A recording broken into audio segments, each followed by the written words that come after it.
since I did the Lost Boys soundtrack review, I just had to do one for the sequel soundtrack as well. We have Lost Boys The Tribe, music from and inspired by the film. When I heard Lost Boys was finally getting a sequel, I was like, yes! Then I heard it was going straight to DVD. No.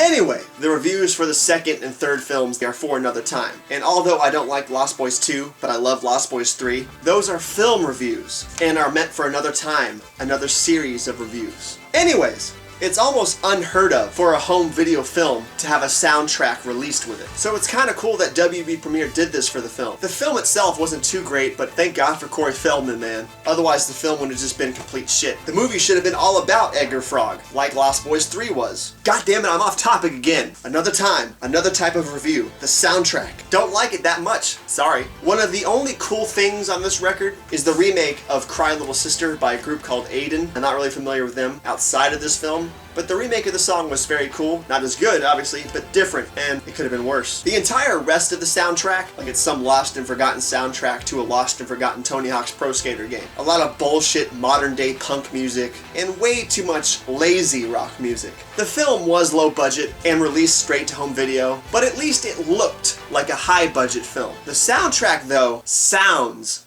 like a low-budget film. It sounds like a straight-to-DVD soundtrack. That's not always bad, but in this case, it's not great. It's actually really sad when comparing it to the original movie's soundtrack. Warner Premiere, after you hire me to write and direct Lost Boys 4, we'll get something better going on with another concurrent movie/soundtrack release. But until then, release the soundtrack for Lost Boys 3, aka Lost Boys The Thirst. Which did kick ass, by the way, the movie and the soundtrack. But don't press up any more copies of Lost Boys The Tribe, please! And by the way, folks, I am writing a screenplay for Lost Boys 4, and will be trying to get the attention of Warner Brothers Premiere to hire me as writer-director for the film. So wish me luck. Anyways, and don't even get me started with the album's original score suite at the end of the record. Sounds kind of like a rejected music file from some long since forgotten rejected Super Adventure Island video game or some shit like that. However, some of those shitty tracks I do enjoy.